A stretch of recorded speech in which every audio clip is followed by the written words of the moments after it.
आज आपके साथ शेयर करेंगे बिल्कुल आसान देसी तरीके के साथ घरेलू रेसिपी। वो है जी बीफ पुलाव। और आज हम बड़े गोश्त के चावल जो है वो बनाएंगे, यखनी पुलाव बनाएंगे। तो बिल्कुल आसान सी रेसिपी है, झटपट मिनटों में बनने वाली रेसिपी है। हमारे साथ रहिएगा और वीडियो को स्किप मत कीजिएगा। छोटी सी वीडियो है, आई होप ये आप लोगों के लिए हेल्पफुल रहे। चैनल पे नए हैं तो चैनल को सब्सक्राइब कर दीजिएगा, बेल आइकन को प्रेस करना मत भूलिएगा। तो चलें फिर बनाते हैं बीफ पुलाव, मजेदार सा, आसान सा, चटपटा सा। बिस्मिल्लाहिर्रहमानिर्रहीम, अस्सलाम वालेकुम, वेलकम टू निकी कुड़ी किचन। जी आनू शामदीन। तो यहाँ पे हमने ले लिया है जी बीफ, आधा किलो बीफ ले लिया है और आधा किलो ही चावल हम इस्तेमाल करेंगे। इससे ज्यादा मजे का और चटपटा जो है वो पुलाव जो बनेगा। तो आपने चावल ले लेने हैं, अच्छे वाले चावल ले लीजिएगा। सुपर कर्नल के चावल जो है वो काफी अच्छे रहते हैं और उनको पहले भिगो के रखना पड़ता है 10-5 मिनट पहले। तो आपने चावल ले लेने हैं, अच्छे से चुन लेने हैं, साफ करने हैं, भिगो के रख देने हैं। दूसरी तरफ आपने जी यखनी पुलाव के लिए यखनी और गोश्त जो है वो रेडी कर देना है। गोश्त को धो लेना है, साफ करना है। लहसुन और प्याज फ्रेश ताज़ा आपने काट के छील के वो ऐड कर देना है। आपने गरम मसाला साबुत इसमें ऐड करना है। साथ में जी आपने हल्दी नमक ऐड करना है। 15 मिनट के लिए प्रेशर कुकर लगा देना है। यखनी और गोश्त दोनों गल के और तैयार होके आपके पास आ जाएंगे।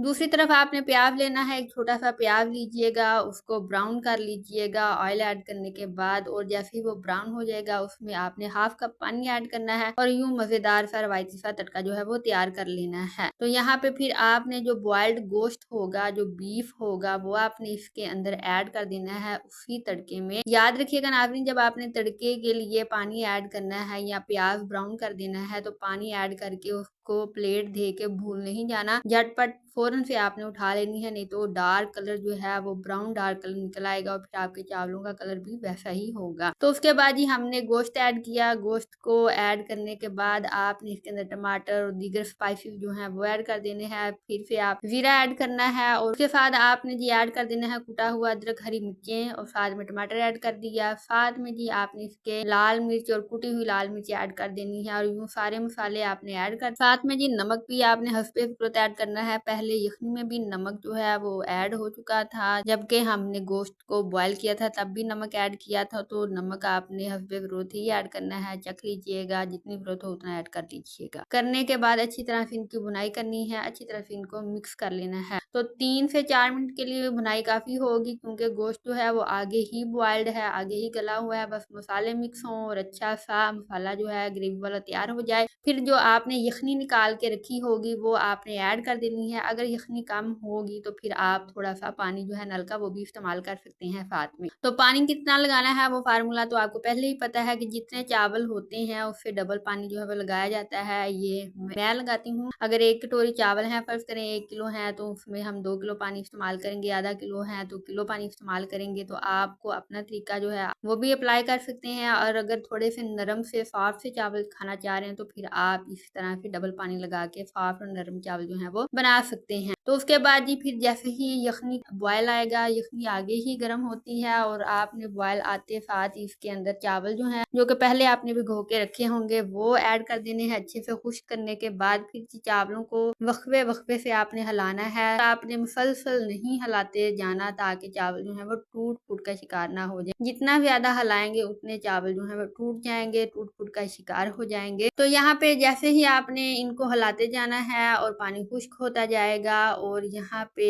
चावल जो है वो दम के लिए तैयार हो जाएंगे। और जब लास्ट स्टेज पे इस तरह से हम चावल पका लेते हैं तो वो लगने में ऐसे ही आपको लग रहा होता है जैसे बड़ी ग्रेवी वाले हैं या वो बड़े खराब से हो गए हैं या हलवा बन गया है। लेकिन जब आप उनको दम दे के उतारते हैं तो उनकी रंगत और शक्ल जो है वो बिल्कुल मुख्तलिफ होती है, कोई हलवा वगैरह नहीं बनता। जब आप खुद इसका एक्सपीरियंस करेंगे तो आपको पहले ही पता चल जाएगा। तो ये देखें बड़े नरम से और बहुत मजे के यखनी पुलाव जो है हमारा तैयार हो चुका है। आप बताएं नाज़रीन, अब कहाँ पे हलवा लग रहा है आपको? कोई हलवा शलवा नहीं लग रहा ना। तो ऐसे ही होता है, देखने में कुछ नजर आता है बट जब आप खुद एक्सपीरियंस करेंगे तो आपको पता चल जाएगा। तो यहाँ पे जी 15 मिनट का दम देने के बाद आपने चावल जो है वो उतार लेने हैं और यूं देखें झटपट मिनटों में हमारा यखनी पुलाव जो है वो तैयार हो चुका है। किसकी बदौलत? जी प्रेशर कुकर की बदौलत, क्योंकि प्रेशर कुकर काफी आसानी है आज के दौर में के बाद गोश्त लगाया, बॉइल्ड किया और चावल चावल 20 से 25 मिनट में तैयार होके आ जाते हैं। तो ये रही मजेदार सी यखनी पुलाव की रेसिपी। आई होप आपने एंजॉय किया होगा, आपको पसंद आई होगी, और अगर फिर आपको पसंद आई है तो आप अपने दोस्तों बिलिंग यारों के जरूर शेयर कर दीजिएगा। और अगर चैनल पे नए हैं तो चैनल को सब्सक्राइब करना मत भूलिएगा। हमें दीजिएगा इजाजत, अपना रखिएगा ख्याल, और हम मिलेंगे आपसे नई वीडियो में नई रेसिपी के साथ। तो इस तरह से नरम चावल भी कभी बना के देखें, वो कसे हुए जो अकड़े हुए चावल हैं उनसे थोड़ा सा गुरेज करें। और अगर आपको क्रेविंग हो रही है मीठे की तो इस वीडियो के एंड पे आपको बड़ा ही मजेदार सा खिला खिला सा जर्दा जो है उसकी रेसिपी मिलेगी, उसको जरूर देखिएगा। अल्लाह हाफिज।